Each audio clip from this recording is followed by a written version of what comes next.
27th of June 2025. The day I bought an M5.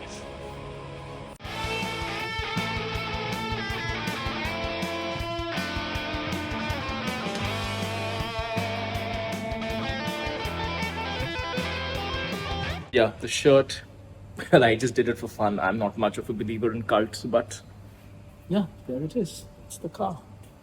Sitting next to the 7 Series, which unfortunately will have to go. But it had to go anyway because it's reaching the end of 10 years here in Singapore. Yeah, I mean, the car just looks perfect. Few things, but perfect. And we'll get into why I bought the car. You've seen the previous video I made on the car. Why? Because there's so much going with this particular car that just convinced me, and what I plan to do with it. All right, folks, this is a quick and dirty video at this point because I just wanted to get it out there since I got the car. I bought the car today, and I need to go for a run. So this will be short and sweet, but I wanted to do it today. As some of you have seen the video on my channel, I had this car for a weekend. It belongs to a friend of mine, and after having it for the weekend and after thinking about it, I decided to get the car for myself, very simply put. And I want to talk about the reasons, and I want to talk about what I'm planning to do with it. This is only going to be the first video. This is literally a vlog. But there's a lot of visuals and pictures and more on the car in the other video, but some will be here. Now, why did I decide to get this car? The thing is, there are two main reasons. Number one is the F10 M5 is an excellent car. Like, it kind of reminds me of the older cars that I used to have when I was a little bit younger. I had an Alfa Romeo 159. This may not sound like praise, but Alfa Romeos are so emotional. And even though I have a 540i and a 740i, and I love my Alpina that I used to have, and so many other cars, they were always a little bit removed. They were always a little bit, you didn't feel that when you were driving it. And this one, with the combination of that V8 and that DCT, which is so much better than the Alfa Romeo single speed, single clutch, yet it has character, the DCT and that engine, and the way this particular car looks in Moonstone Metallic, and the way, even though it's big and heavy, it just handles like crazy. Of course, it's had an amazing KW setup. So basically, I fell in love with the car. But it's not enough to fall in love with a car, especially in Singapore, where it's so expensive to own a car. And it's so expensive to own a performance car. Insurance is very high. Now, I'm lucky because I'm almost 40, 50% NCD and all of that, good driver record and all of that. So, but still, road tax, everything, it's a big thing. So when you want to get a performance car, there's so much that is going on in terms of expense that you really need to get the right car. Now, this particular car, on the face of it, when you look at it, you'd see, oh my God, it's such high mileage, 146,000 kilometers, close to what, 80,000 miles or something. And it has 4 owners, 5 owners. I'll be the 6th owner. So on the face of it, you'll be like, oh God, totally avoidable. But then, what you need to look at is the car in particular, and what you need to look at is this thick stack of records. So there are two things here. One is, who is the owner of the car? This car was owned by my friend for the last 4 years. And my friend, I know what my friend does.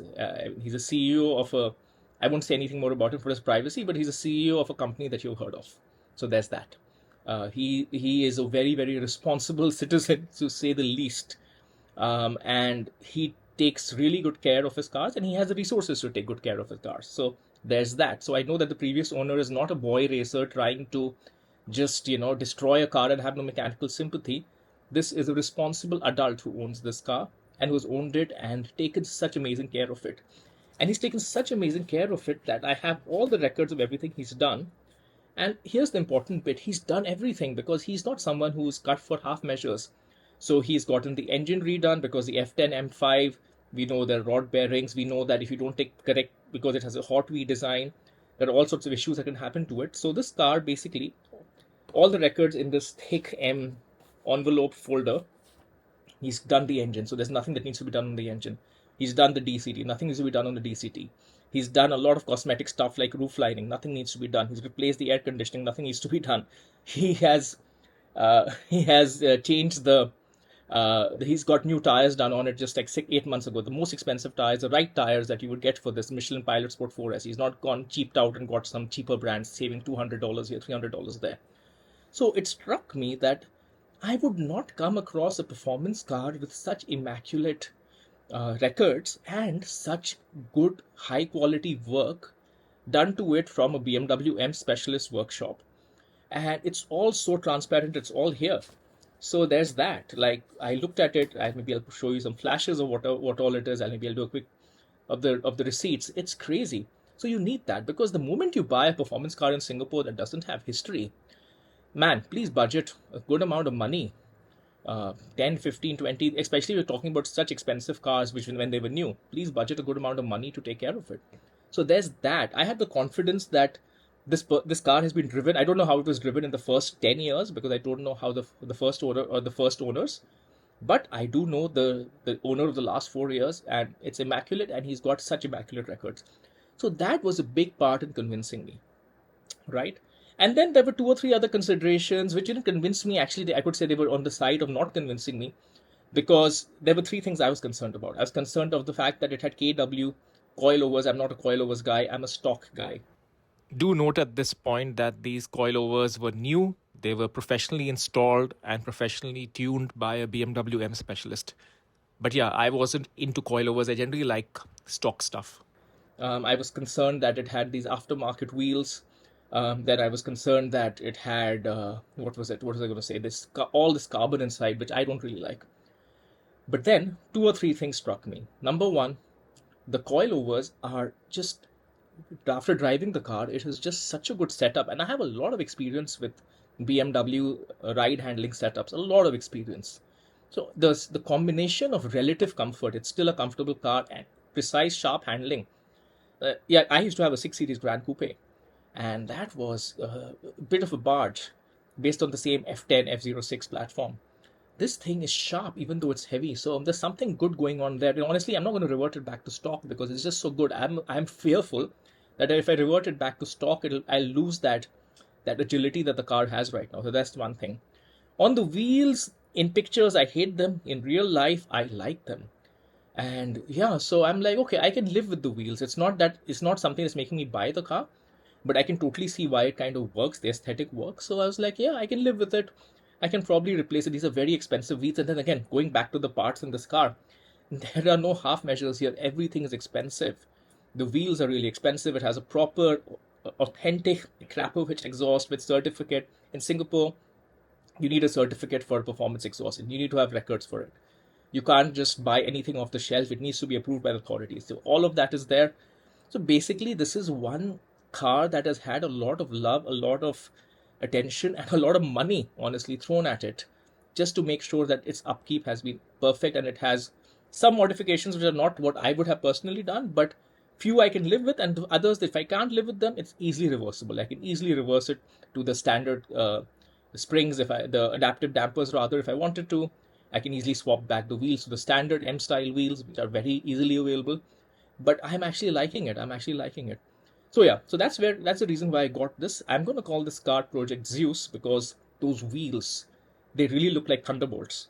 And I am, of course, very very fond of mythology, Greek mythology, since I was a kid actually. That's why I'm not calling it Jupiter. I'm calling it Zeus, and I'm not calling it Thor because I hate Marvel. So, anyways, Project Zeus. What do I plan to do to it? So there are two or three criticisms that I have of the car in its current state. Number one, it is a 14-year-old F series BMW, which means some of its rubber parts, or rather interior rubber trim or plastic trim, is deteriorating. So I will be replacing this. I can't stand it. Particularly on my F30 Alpina, I used to have these sticky door handles. Do not like it. Replacing it. So that's one. I've ordered those parts already. Number two, which I'm undecided on, is I'm not a fan of black interiors. But again, going back to buying the right car, I decided if I wanted a red interior but the wrong car, which would come with a huge bill, or I don't know the previous owner or how the car has been maintained, no record, I would rather just get the car with the wrong colored interior but the right condition, all the right maintenance work done on it. So I went for the wrong colored interior for me. I don't like black interiors. So the biggest mod that I'm contemplating is getting Napa leather. This has merino leather, which is also very nice, but basically getting a red burgundy kind of interior. I'm considering it.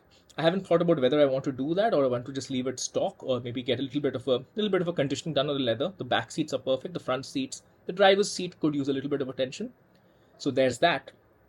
That's the main thing I'm looking at. At a bare minimum, I'll definitely get the wheel wrapped in leather because I am not a fan of Alcantara. So that's a small thing. But yeah, that's what I have planned. What else? Initial impressions my first day. I got this car at 146,940 kilometers, something exactly. I'll flash it here. And I've already driven like 60, 70 kilometers today. It's been incredible. It's really like a beast, a sleeping beast if you just have it in drive. And the moment you prod it by the M1 and M2 button, which you can preset into a certain mode, my god, this thing erupts. It's not like a normal car. It just isn't. I mean, of course, in Singapore, most cars are very, very normal cars. Even the cars that I've had are relatively exotic with the 3-liter engines and a 4.4-liter V8 in this country. It just feels a little bit vulgar, but in the best possible way. Because you're kind of reminded what driving is about, what dreams are about. And the last thing I want to say in this video before I go for my run, which I really need to, it's getting to the time I should be running, is that this is literally the culmination of a dream. So when I was in university was when Top Gear released the first that famous episode on the E60 M5, where it's a very boring car with a touch of a button becomes magical, and the E60 M5 has always been my dream car. I had a chance to buy E60 M5 not once, not twice, not thrice, but what always stopped me was that I know how problematic that single clutch is. I know how little torque there is in that 5-liter V8, however glorious it sounds. And yeah, it's a very compromised car, honestly, the E60 M5, as much as it does have that wow factor of that V10. Now, in Singapore, cars are not for fun. I mean, they are for fun, but if you have a car, it is also your means of transport. You can't afford, most people, not most, 99.999% of people in Singapore cannot afford to have a car just as a toy. The car has to be functional. And that's where the F10 has really started appealing to me because it has an analog feel. I really like how it looks. I didn't like how it looked when it came out, but I really like how it looks now. So it started really appealing to me. And yeah, I really, really thought this is, especially when I had it for the weekend, I was like, it's giving me vibes of the old Alfa Romeo that I had because it has hydraulic steering that's nice and heavy and sharp. Doesn't have that PlayStation feeling that I get on the 540i or 740i or Audi S5. Insert any other modern car here. It doesn't have that. It has got proper steering. You can feel the DCT shifting. Like, it's an analog car. It's a proper thing. It's a proper thing. It's a big boy's car, for lack of a better term, but it is. It is. This is, though my wife is going to enjoy driving it probably because she will get to drive it, and I've insured it so that she can drive it too. But yeah, it's the real deal because I think the E60 M5 would have been quite compromised because it won't have torque. The single clutch is a pain in the city, and more than that, forget the experience. Parts, they take so long to come. They're so difficult to come by. I know of people who have owned E60 M5s here in Singapore whose cars have spent weeks in the workshop waiting for parts. That doesn't work for me. My car needs to operate every day. The F10 M5, the engine in it, the S63 is technically still running today in a newer version, the S63 TU. Still running today. It's still a contemporary engine. Even the new M5 today has a much more modified, but essentially still based on the 2008 or rather 2012, because originally the S63 came out on the BMW X5M. Then they changed it up for the F10. You guys know this better than me if you're really into the stuff. It's a contemporary engine. The F10 car was built in millions and millions, so all the parts are easy to get. So yeah, it just makes a lot of sense. And yet it has that exotic car feeling because of that V8, especially with that Akrapovic exhaust. Okay, folks, this is the story of how I have finally gotten my M5 as I wanted to get it before I turned 40. So yeah, here we go. I'll keep you updated on this project Zeus, and I'll see you next time.